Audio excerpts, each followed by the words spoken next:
Hi mga beshi ko, magandang tanghali. So yun nga, for the linis naman tayo ng harap ng bahay ko. Buti na nga lang, pag uwi ko, buhay pa tong mga halaman ko. Dahil iniwan ko nga pala tong mga halaman ko, halos nasa 40 days kaming mahigit pagbabakasyon namin sa Mindoro. Iniwan ko siya dito sa may tapat ng gate para kahit maulanan, nadidiligan din siya. So yun nga guys, umalis kami sa Mindoro ng alas 6 ng umaga, nakasakay kami ng barko ng mga 8:15.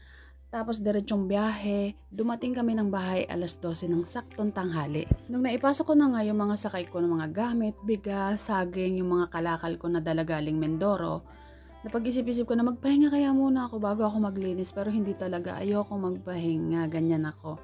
Tinutuloy-tuloy ko na yung trabaho, as in hindi pa talaga ako dito nakakapagbihis. Yan pa rin ang suot ko kaninang umaga nung umalis kami doon. Diretso na talaga ako sa paglilinis dito sa harapan. Sin nga guys, pag naglilinis nga pala ako, niumpisahan ko muna siya sa labas, papasok. Meron pa ako dapat linisin dyan ay yung taas niya, yung pinakabalkonahin namin terrace sa taas. Pero ipapahuli ko na muna yun dahil hindi naman kami laging nag-i-stay doon. So inuna ko nga muna itong aking halamanan. Kailangan kong yung iba iripat, yung iba namatay, yung iba buhay naman, mabuti naman. So, yun muna ang ginawa ko. So, yun na nga mga beshi ko. Ituloy-tuloy ko lang tong paglilinis ko. Walis-walis ako. Yung mga basura nagsingit-singit dyan sa ilalim ng paso. Inalis ko, pinagtatanggal ko, inilipat ko ng pwesto. Tapos yung mga ibang halaman ko, pinuputol ko. Kagaya yung halaman na yan, yung matangkad na to, yung parang sa dahon ng saging. Pinutol ko yan, dalawang sanga, yun yung nasa likod ko, yung sa dingding. Natutuwa ako dyan sa mga ganyan dahon, tapos pinapatuyo ko. Tapos pag dry na siya, meron akong paso dito sa loob ng bahay na kahilig-hilig ko talaga maglagay ng mga dry leaves sa paso. I mean, hindi sa paso, sa flower base pala. Ano ka naman yun? Yun nga, habang naglilinis ako dyan, si Tutoy naman, nandun siya sa loob, nagpapahinga, nanonood ng TV. So yun naman, back to normal na naman ang buhay namin dito ni Soy. Back to shelter, para kaming nasa loob ng shell, na lalabas kami ng pinto, o lalabas lang, tapos pasok na ulit, sarado na ulit ang shell. Ganun ang buhay namin. So yun guys, nakikita nyo naman ang haggard na ng beshi nyo. Bakit malungkot ang beshi nyo? Wala nang kabarikan ng beshi mo. Ano ba yan? Busy ang person, ano? Sige lang, tuloy-tuloy ko lang to hanggang sa matapos ako. Para sunod naman, doon naman ako sa loob ng bahay. Marami din akong linisin doon. As in, malinis naman siya. Syempre, pag matagal na hindi tinauhan ng bahay, na mahigit 1 buwan, ang dumi pa rin niya. Sobrang gabok, pati ang sahig. Yung mga ipot ng butike, dumikit na sa sahig. Kailangan ko talagang i-maplat yun, i-vacuum yung mga carpet. Ipagpag ang dapat ipagpag. So yan, buti na lang talaga sanay na sanay ako sa mga ganyang linisan. Parang hindi yata ako nag-ibang bansa. Dati halos 10 years yata ako nasa ibang bansa. Kaya sanay na sanay tayo dyan. Napakasimpleng bagay. So yun guys, stop ko muna ang aking voice over dahil wala na akong masabi. Palitan ko na lang muna siya ng music background. So yun, thank you sa mga nanood sa aking mga vlog. At don't forget to comment, share, and subscribe. Mag-comments para yung mga, alam ko kung sino yung nanood. Para support naman, ganun ga. Kailangan ko kasing humapit ng upload dahil nung nasa Mindoro ako, napakadalang kong mag-upload.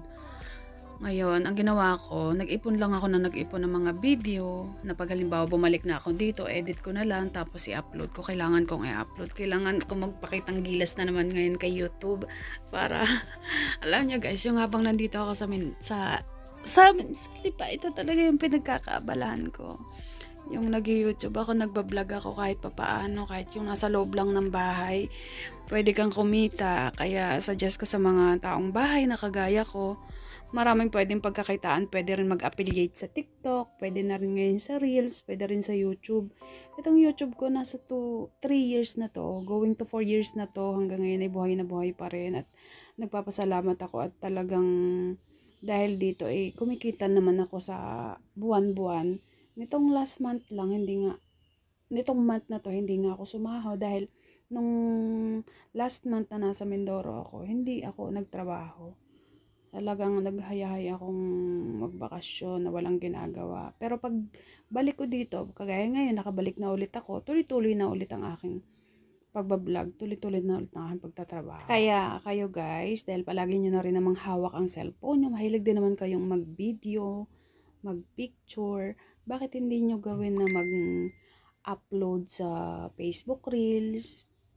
Pero maraming hindi pwedeng gawin sa reels, yung magkakaroon ka ng violation, yung hindi ka pwedeng gumamit ng basta-bastang audio. Mas maganda gamitin yung sarili mo lang audio. Magkakaroon ng violation eh.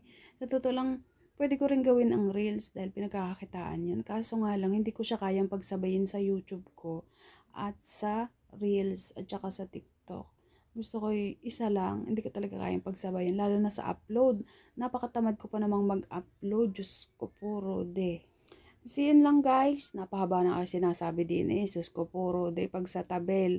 Pero hindi naman gayong katabel. Ano ga naman? Ano ga, hindi ka pagkatapos di yan. Kanina ka pang kumutkot di yan eh.